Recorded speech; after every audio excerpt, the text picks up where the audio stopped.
Salut à toutes et salut à tous, on se retrouve aujourd'hui pour une vidéo pas comme les autres, une partie commentée de Mind Up, un jeu de Maxime Rambourg édité par Catch Up Games.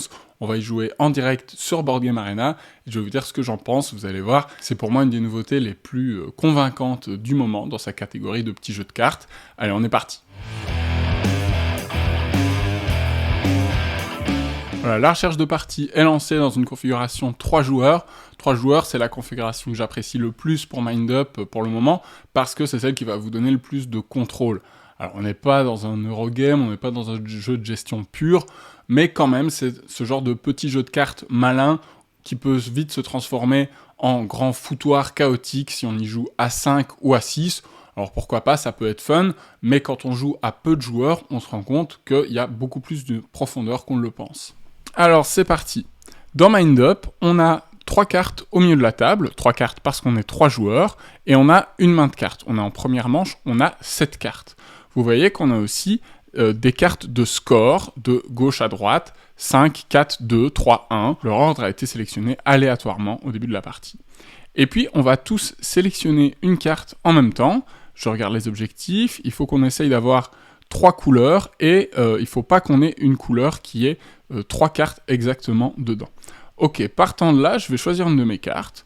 On choisit tous simultanément une carte, on les révèle, et puis on les ordonne dans le même ordre, dans l'ordre croissant.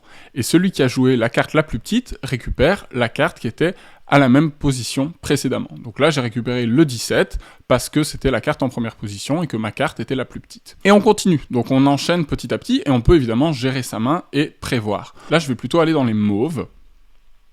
Donc, en fait, je vais tenter d'aller dans les mauves, mais en même temps, je suis sûr de mon coup parce que je joue la 60, la carte la plus haute, et ça me permet, voilà, d'entamer une nouvelle couleur. Si je récupère une couleur que j'avais déjà, je la mets dans ma colonne. Donc là, les vertes m'intéressent, elles me font toutes 5 points, les mauves, c'est pas mal non plus, 4 points.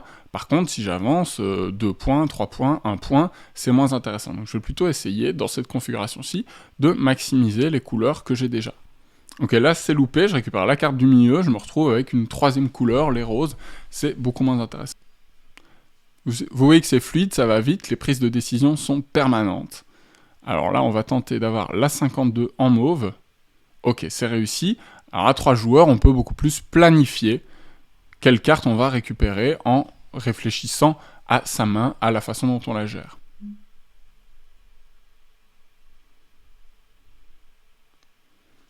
Ok, là j'ai plus que du mauve en main, il faut que je fasse attention. On va tenter de récupérer une verte. Ok, j'ai la 49 en vert. C'est cool. Ça me fait 5 points. Là, je vais probablement pas réussir à avoir la verte en 14. Autant tenter de choper la 41 en mauve. Alors, ce qui est intéressant, c'est que la dernière carte, celle que j'aurais pas jouée, on va pas la placer au milieu, on va plutôt la placer directement dans son score. Donc là, tant qu'à faire, je vais garder le 39 qui a un plus de points, plutôt que le 35.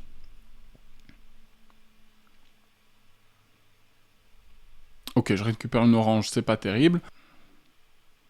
Ok, donc j'arrive à un total de 32 points, je suis en tête. Bon, c'est dommage, j'ai l'objectif à -2 parce que j'ai une couleur où j'avais 3 cartes, mais bon, on pouvait pas tout optimiser non plus. C'est plutôt pas mal.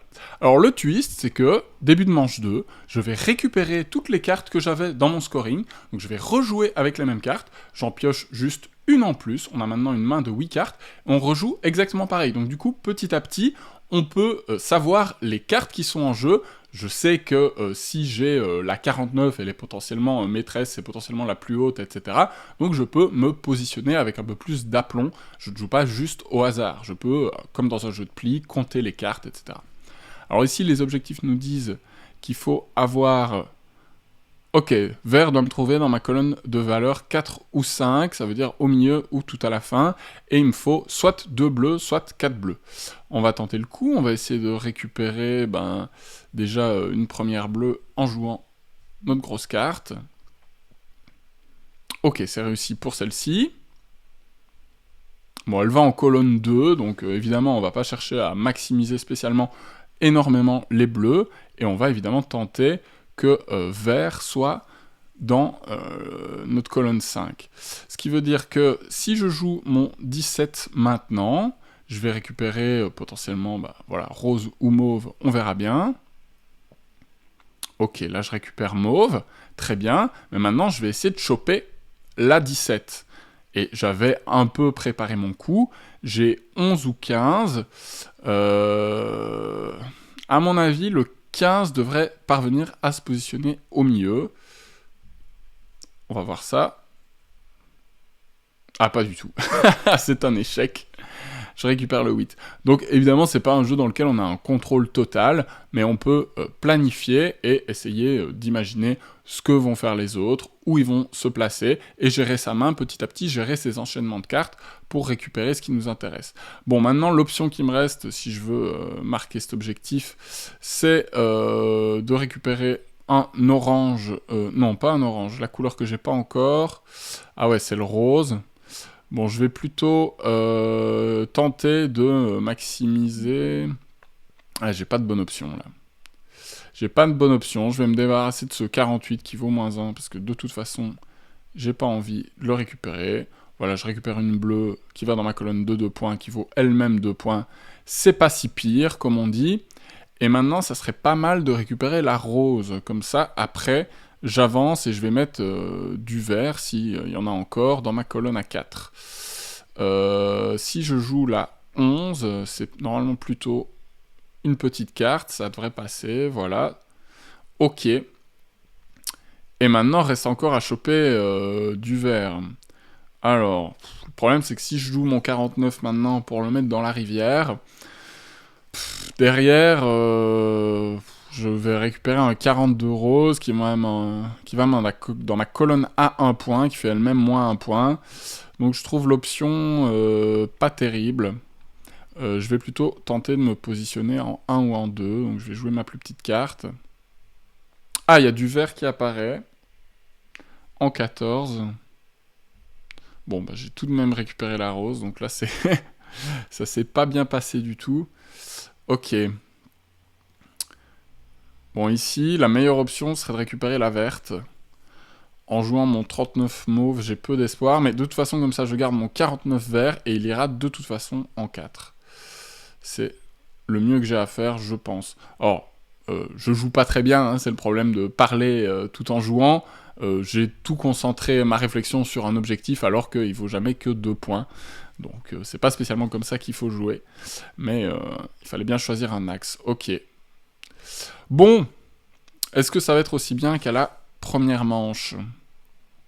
En tout cas, j'ai réussi à faire mon objectif vert.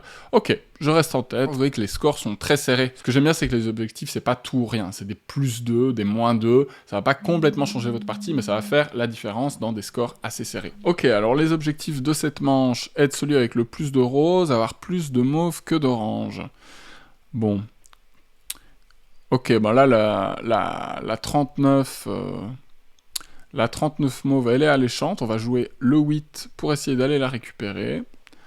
Ok, ça fonctionne, c'est une carte qui vaut en elle-même 4 points, et on va tenter d'avoir plus de mauve que d'orange.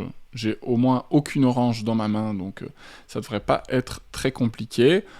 Et là, potentiellement, si je récupère du vert, ça peut commencer à scorer pas mal.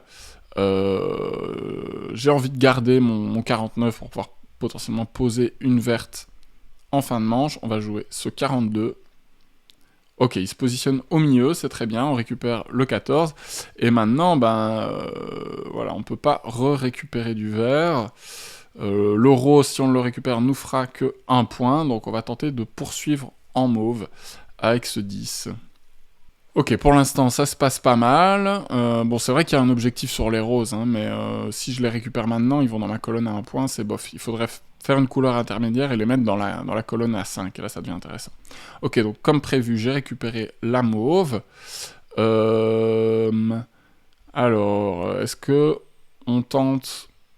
Bon, à récupérer la bleue, c'est pas folichon, mais je peux jouer ce... Je peux jouer ce 32. Il est vers le milieu, hein, il y a 60 cartes dans le jeu.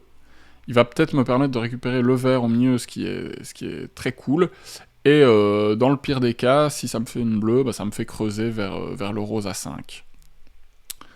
Hop. Ok. Ok, je suis au milieu comme prévu. C'est pas mal. C'est pas mal. Alors, le 48, là, tant pis. Tant pis, on met les roses. Le milieu reste intéressant. Le milieu signifie... Le milieu signifie un 32 à +1. Donc on va rester dans ce ventre mou du milieu en jouant un 28. Ok. Bon, avoir le plus de roses ou à égalité. Alors c'est pas un objectif de majorité avec les autres, hein, c'est dans mes propres cartes. Donc si je récupère une deuxième rose, donc potentiellement si je garde ce 29 et que je monte pas plus dans les autres couleurs, ça peut fonctionner. Du coup là, le 28 bleu, le 28 serait parfait, il irait dans mon 5, cette carte me fait 7 points. Si j'arrive à la récupérer, c'est parfait. On va tenter de jouer une carte vers le milieu. Ok, ça fonctionne. Ah bah là, je suis très très bien. Là, je suis très très bien, je me frotte les mains. Ok. Bon, et maintenant? Bah maintenant, on a envie de... Est-ce qu'on a tant envie de garder le rose que ça? Ça fait un objectif à +2, si on est ex aequo partout, mais en même temps, si je récupère ce 21, elle me fait à nouveau 6 points, hein. C'est mieux. Hein. C'est mieux. Donc on va, tant pis, sacrifier ce 29. Ah, il se met en dernière position. Ok. Bon.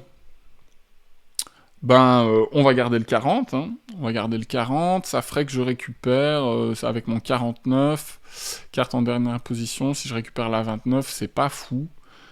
Sinon, si c'est un 40 qui me fait me positionner au milieu, et que j'ai la verte, bah... Non, je reste sur le plan initial. Je garde mon 40, tant pis si je récupère la 29, ouais, voilà, ça devait arriver, hein.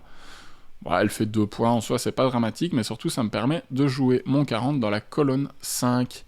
Et ça, c'est pas mal. Ce qui me fait un score, cette manche-ci, de 26. Et au total, je suis à 96. C'est la victoire, chers amis. Voilà, c'était la partie de Mind Up. J'espère que ça vous a plu. On va passer en full cam pour se dire au revoir. Voilà, moi c'est un jeu que j'adore, il est vraiment pas simple à pitcher, j'espère que la partie a un peu illustré la façon dont ça fonctionnait. Franchement, à 3 joueurs, c'est une perle, très très maligne, vous avez vu, il y a pas mal de coups que j'ai planifiés et qui sont arrivés à exécution, et en même temps, on peut le jouer à plus nombreux, être un peu plus dans le chaos, on voit ce qui se passe au fur et à mesure. Les deux options fonctionnent, en fait, ça dépend de ce que vous recherchez dans un jeu. Mind Up, c'est un tout petit jeu à 12-13 € par là, c'est chez Catch Up Games, moi j'aime beaucoup ce qu'ils font, j'aime aussi beaucoup l'auteur Maxime Rambourg, j'ai énormément de sympathie pour lui, donc voilà, la vidéo n'est pas sponsorisée, bien sûr, mais j'avais envie de mettre en avant cette nouveauté qui me paraît vraiment sortir du lot. Voilà, j'espère que cette partie commentée vous a plu, on se retrouve très bientôt pour une vidéo un peu plus travaillée, un peu plus montée. En attendant, jouez bien. Ciao!